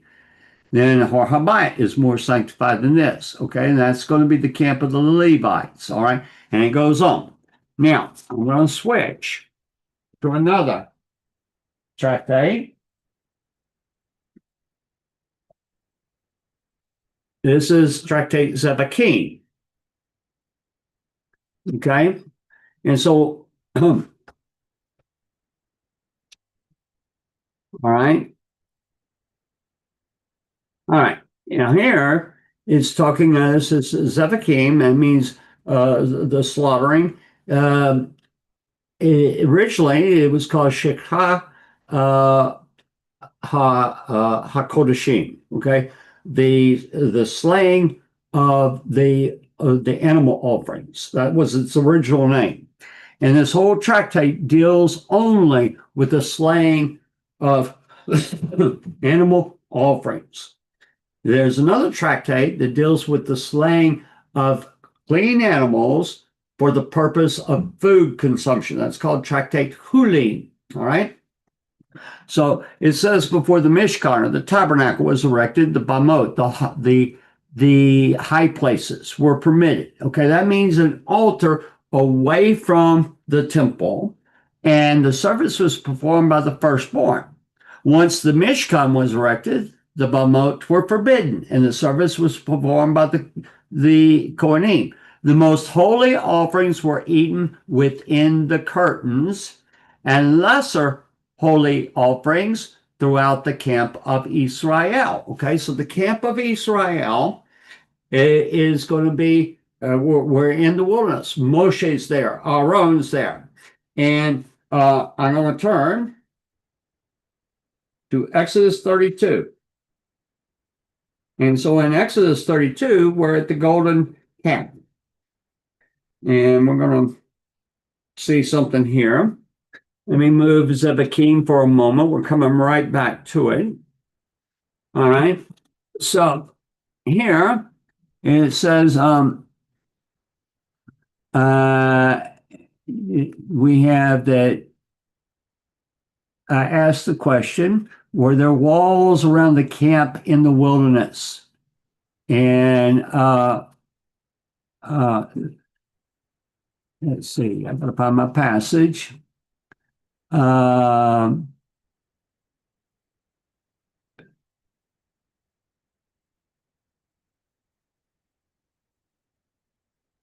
Okay, let's see. Zanger flew up.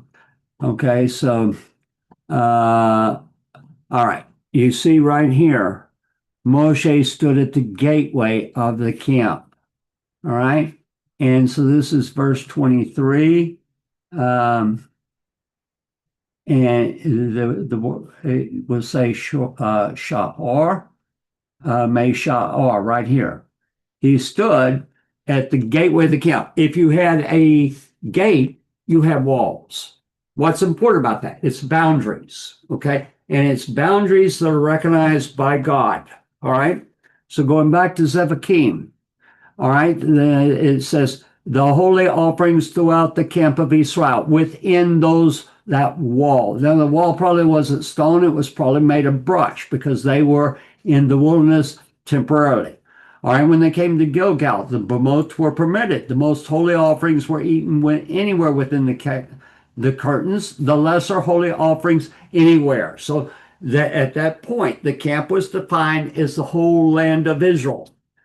When they came to Shiloh, the bamot were forbidden. There was no roof, only a house of stones below and curtains above, and this constituted the rest. The most holy offerings were eaten within the curtains. The lesser holy offerings in Maser Sheni, that's the second tithe, anywhere within sight. If you could see the Mishkan, it defined the camp. When they came to Nov and Gibeon, The bamot were permitted. The most holy offerings were eaten within the curtains, the lesser holy offerings in all the cities of Israel. But look at the next Mishnah. When they came to Jerusalem, the bamot were forbidden and were never again permitted. They constituted the inheritance. The most holy offerings were eaten within the curtains, the lesser holy offerings and Maser Sheni within the wall of Jerusalem. That was the camp. Okay, not Judea-Samaria. We're talking Jerusalem. You cannot offer a red heifer and it be valid. And even if you were to say it's valid, it's a grievous sin. It is a major thing. And I don't care, who we're talking about. I'm not trying to attack anyone, but whether a Jew or non-Jew, this is the definition of the law, and it applies to the red heifer. So when it says that they have to take it out of the camp, that means out of Jerusalem. And this is going to really come into being. Let me go back to Bamidbar 19. And that's twice in a row. Turn right to it. All right. So you shall give it to Eleazar right here. You shall give it to Eleazar the Cohen. He shall take it outside of the camp, and someone shall slaughter it in his presence. Eleazar the Cohen shall take some of its blood with his forefinger and sprinkle some of its blood toward the front of the tent of meeting 7 times. Wait. Now, the tent of meeting, let's see, I want to check the words. That is what verse? That is verse 4. Okay, so 4 starts.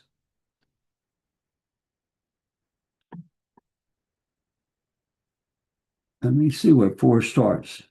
Should start on this line. Yeah, okay, it starts right here. Okay. Ve'lechoch Eleazar, the Cohen, the priest. All right.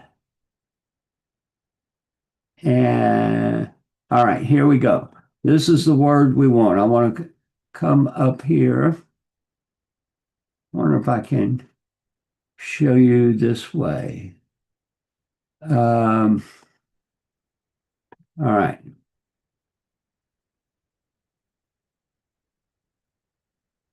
No, I guess not. He's going to try to color it, but it's right here. Panei Ochel Moed, so the tent of meeting, before the tent of meeting, and to the face of the tent of meeting. All right. So he has to be in front. He has to be east of the temple, and he has to be looking from that location from over here. Let me turn it this way and do it like this. He's going to be over here to the east. He's on the Mount of Olives, and he has to be able to look through. He's going to go over this wall. He's going to go right through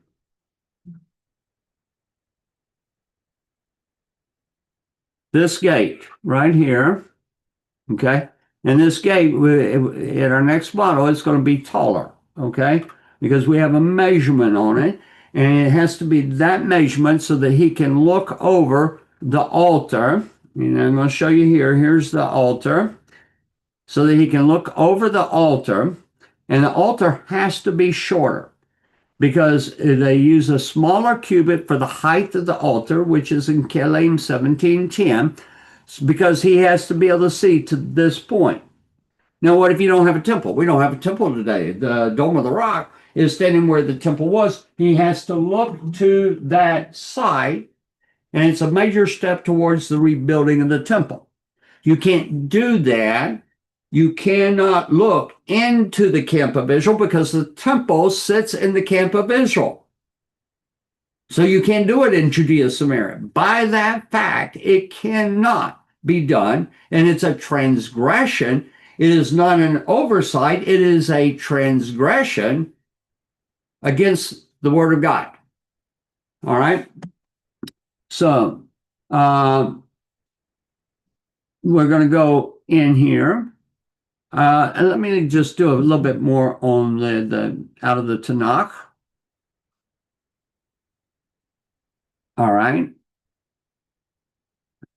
All right, let's see. It says the Kohen in front of the tent of meeting 7 times, he has to have a line of sight.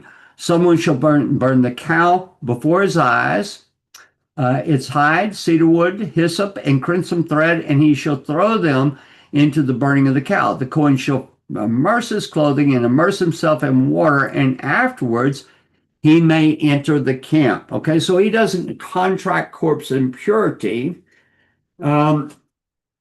He can come into Jerusalem. The Kohen shall remain contaminated until evening.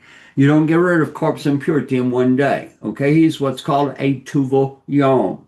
It means until he has immersed and night has come, he has impurity. Okay, so the Kohen shall remain contaminated until evening. The one who burns it shall immerse his clothing in water and immerse himself in water. He shall remain contaminated until evening. A pure man shall gather the ash of the cow and place it outside the camp in a pure place. For the assembly of Israel shall remain as a safekeeping, for water of sprinkling is for purification. The one who gathers the ash of the cow shall immerse his clothing and remain contaminated until evening. It shall be for the children of Israel and for the proselyte who dwells among them as an eternal decree. Oh, wait. I'm confused. Because I want to read to you Kelim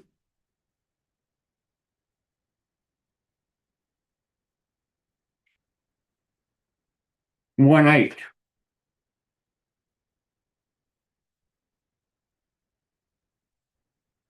Now I'm excited because I just, for the first time, understood something as I was reading this to you. But in Kelim 1:8,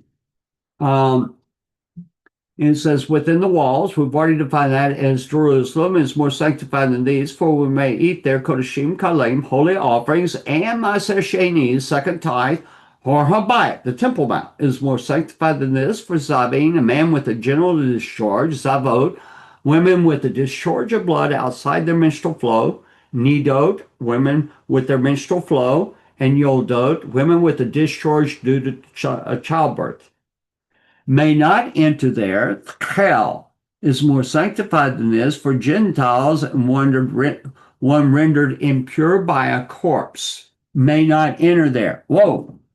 Now, here, I want to define this. Give me a second. So the hell is going to be this area that borders on the outside the inner courtyards. It's a 10 cubit area. And so let me turn it a little bit. Okay, this area right here. So wait a second. It said in the Torah that Gentiles, the law applies to Gentiles and to Jews. But wait a second. The Gentiles are not allowed to enter into, non-Jews are not allowed to enter into the inner courtyards at all. They can't go to the Kel. We just read that. So what is it talking about? That non-Jews, that the laws of the red heifer also apply to non-Jews. Let me define that. Wait. I need to. Let's go back and see. The Kel is more sanctified than this, for Gentiles and one rendered impure by a corpse may not enter there. Okay, so the only place that the red heifer actually applies is inside those inner courtyards. The red heifer, the ash. I mean, for 2,000 years, Israel has not had a red heifer, and so everybody basically, unless you were raised in a corpse-free environment, we have corpse impurity, and it doesn't affect our lives. It would only affect our lives if we were Jewish and we were going into the inner courtyards. So what does it mean when it says this law applies to Jews and to the children of Israel and to non-Jews? That means that a non-Jew can't handle the items that are used during the Red Heifer Ceremony. Big problem. Because non-Jews collected the ashes. And non-Jews were using the ashes. I've seen videos where they'll have little bags in their pocket and they'll pull it out. And they're applying it in a way that is not meant in the scripture. It is for one purpose, one function, one thing, to remove corpse impurity. It is not to treat for sickness. It is not. And this is the misapplication of a biblical commandment, especially one that deals with the Holy Temple. It is called Me'ila. Okay? It's forbidden. It is a major thing. One that does it and is warned about it, it becomes Avodah Zarah. Okay? We're dealing with very, very serious things. There's not a good biblical record for those that have violated this. Uzzah, one of a righteous man, very high in David's, one of his generals, rode on the ark, and he did one of the commandments says, no one but a Kohen can touch the ark. Uh-oh. He touched the ark when the oxen stumbled. What happened? He was immediately dead. Okay. We had where the king, Uzziah, he got lifted up in himself and went in, donned the priestly garments, went into the holy place to burn incense. And an earthquake struck the land, and the veil of the temple tore. And by the light coming in with the veil removed, they were able to see that he was struck with sarat, biblical leprosy. So here's the bottom line. No matter what you hear, it is not a kosher, it is not a qualified red heifer. It can only act as a practice. The claims of others are not going to be valid. Not only because it tramples on the halakha, but it also goes directly against the words that were given directly by Hashem to Moshe. And so we've run out of time for the evening, but I hope we're going to have some really good things coming forth from Eliyahu Berkowitz. And if you don't get Israel 365, I would recommend that you do that. And by the way, I always forget to remind people about the Jerusalem Temple Radio. You can download that for free, whether you're a member of Jerusalem Temple Study or not. And if you let us know how you enjoy. Also, we've got thousands of teachings on Jerusalem Temple Study. And if you become a member, you can put in Red Heifer, see everything that I've ever taught on it. And but it very definitely helps us to continue producing materials. And hopefully we're all going to see God's holy temple come to be. All right. Shalom, everyone. Thank you very much.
Mi nombre es Gabriel Gallegos. Saludos a todos aquellos seguidores de Hacktivac Ministries, en especial a nuestra comunidad latina.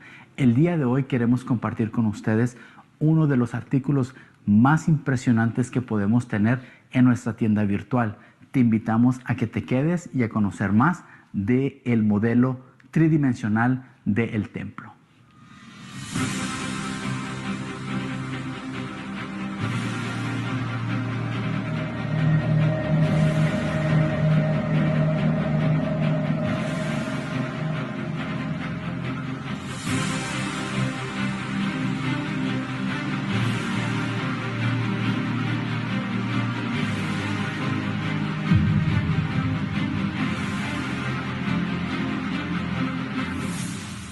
Les presento el nuevo modelo del templo.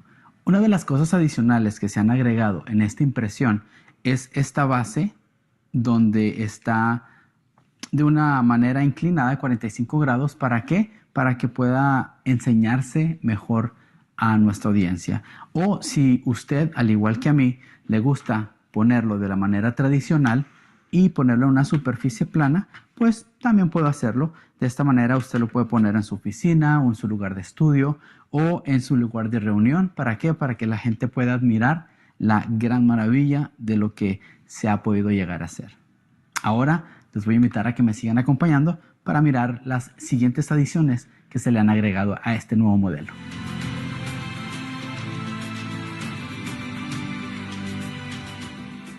Uno de los nuevos aspectos de este nuevo modelo tridimensional son los colores que se han añadido, como el color oro, el color blanco, un café y un café un poquito más claro. Podemos mirar el color blanco en los 15 escalones que están en el atrio de las mujeres, como también en las 4 lámparas. Podemos mirar el color blanco en el misbeach, en el altar, como también en los 2 escalones que están entre el ulam y el altar. Podemos encontrar este color blanco también en estos pequeños mikvaot o también baños de inmersión que se han añadido. También podemos apreciar en el misbeach, el altar, se agregaron a color las 3 fogatas y en el centro podemos encontrar de color café más claro las cenizas del altar. Otro de los buenos beneficios de este modelo es de que los edificios adicionales, el techo puede ser removido.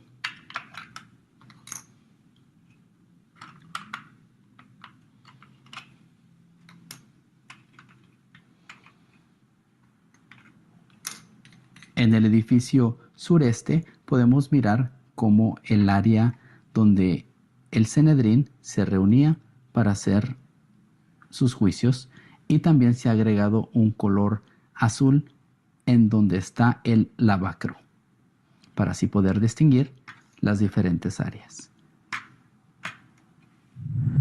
Les agradecemos mucho a cada uno de ustedes, especialmente a la comunidad latina, por estarnos acompañando. Pueden ir a Jerusalem Temple Studies y buscar la opción tienda o store en inglés y luego buscar modelos del templo y ahí podrán obtener el suyo. Bendiciones y gracias por su apoyo. Shalom.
Shalom, mi nombre es Gabriel Gallegos. Saludos a todos aquellos seguidores de Active Ministries, en especial a nuestra comunidad latina.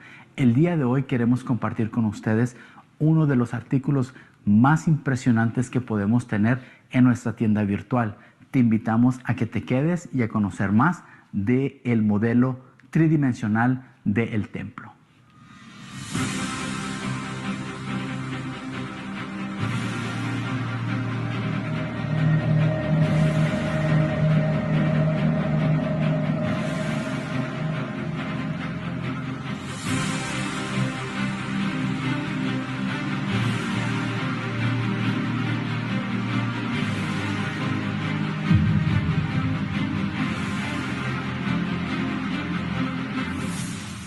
Les presento el nuevo modelo del templo.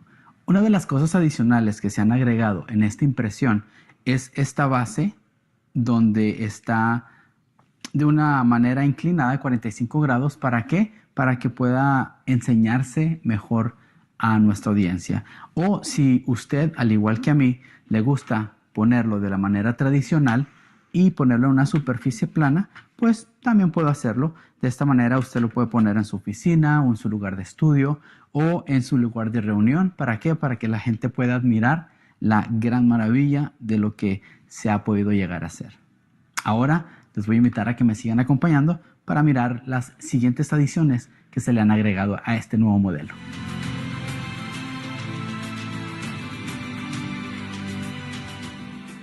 Uno de los nuevos aspectos de este nuevo modelo tridimensional son los colores que se han añadido, como el color oro, el color blanco, un café y un café un poquito más claro. Podemos mirar el color blanco en los 15 escalones que están en el atrio de las mujeres, como también en las 4 lámparas.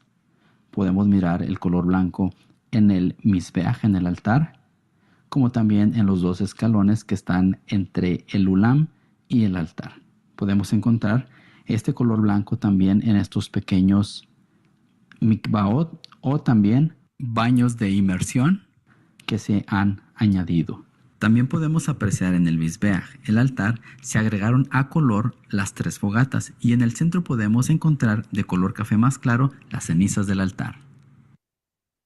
Otro de los buenos beneficios de este modelo es de que los edificios adicionales, el techo puede ser removido.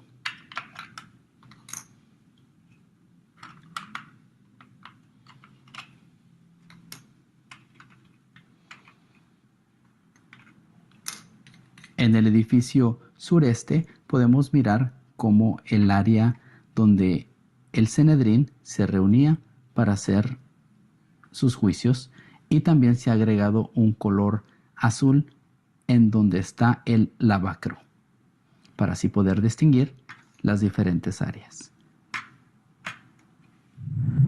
Les agradecemos mucho a cada uno de ustedes, especialmente a la comunidad latina, por estarnos acompañando. Pueden ir a Jerusalem Temple Studies y buscar la opción tienda o store en inglés y luego buscar modelos del templo y ahí podrán obtener el suyo. Bendiciones y gracias por su apoyo. Shalom.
Shalom, mi nombre es Gabriel Gallegos. Saludos a todos aquellos seguidores de Hacktivac Ministries, en especial a nuestra comunidad latina. El día de hoy queremos compartir con ustedes uno de los artículos más impresionantes que podemos tener en nuestra tienda virtual. Te invitamos a que te quedes y a conocer más del modelo tridimensional del templo.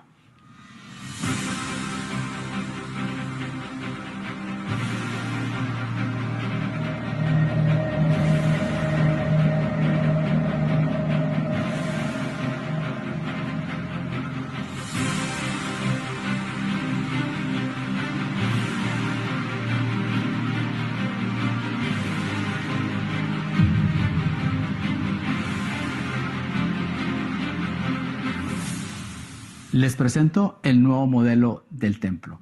Una de las cosas adicionales que se han agregado en esta impresión es esta base donde está de una manera inclinada de 45 grados. ¿Para qué? Para que pueda enseñarse mejor a nuestra audiencia. O si usted, al igual que a mí, le gusta ponerlo de la manera tradicional y ponerlo en una superficie plana, pues también puedo hacerlo. De esta manera usted lo puede poner en su oficina o en su lugar de estudio o en su lugar de reunión. ¿Para qué? Para que la gente pueda admirar la gran maravilla de lo que se ha podido llegar a hacer.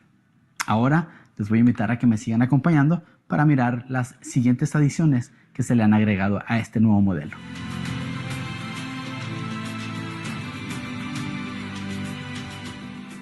Uno de los nuevos aspectos de este nuevo modelo tridimensional son los colores que se han añadido, como el color oro, el color blanco, un café y un café un poquito más claro.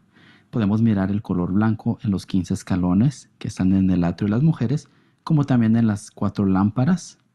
Podemos mirar el color blanco en el misbeach, en el altar, como también en los 2 escalones que están entre el ulam y el altar. Podemos encontrar este color blanco también en estos pequeños mikvaot o también baños de inmersión que se han añadido. También podemos apreciar en el misbeach, el altar, se agregaron a color las 3 fogatas y en el centro podemos encontrar de color café más claro las cenizas del altar. Otro de los buenos beneficios de este modelo es de que los edificios adicionales, el techo puede ser removido.